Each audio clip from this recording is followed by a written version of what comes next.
Hello mga kaibigan, maligayang pagdating sa aking channel.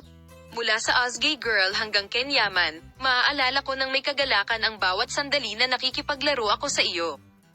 Nasa agenda na naman sina Ozgay Girl at Ken Yaman, na nag-iwan ng marka sa screen sa seryeng nilalaro nila. Ang balitang ikinagulat ng mga aktor mula sa duo, na laging nasa agenda sa kanilang mga talento, ay ang galing nilang kumilos kaya naniwala ang mga manunood na sila ang mga karakter sa screen sa totoong buhay. Naging tunay na magkaibigan sina Ozgay Girl at Ken Yaman. Isang tingin at isang ngiti ay sapat na para sabihin nila sa isa't isa ang maraming bagay. Sina Ozgay Girl at Ken Yaman, na nag-iwan ng kanilang marka sa agenda ng aming pag-uusap sa mga serye sa TV na kanilang pinagbidahan, ay ang mga prinsipyo.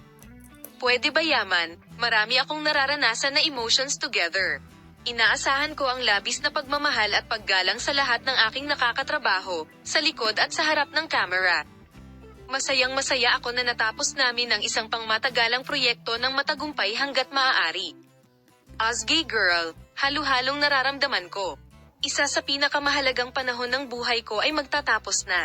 Pakiramdam ko ay iiwan ko ang aking pamilya, hindi ang palabas.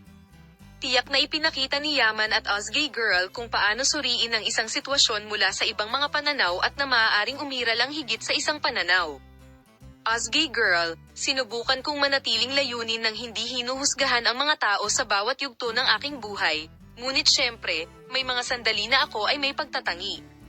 Isang malaking kagalakan para sa dalawa, nakasama sa agenda ng TV series na pinagbidahan nila, na dalhin ang kanilang buhay pag-ibig sa totoong buhay.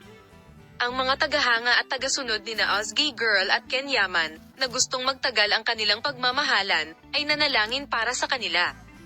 Minamahal na mga manonood, salamat sa panonood ng aming video palem, makita ka sa mga bagong video.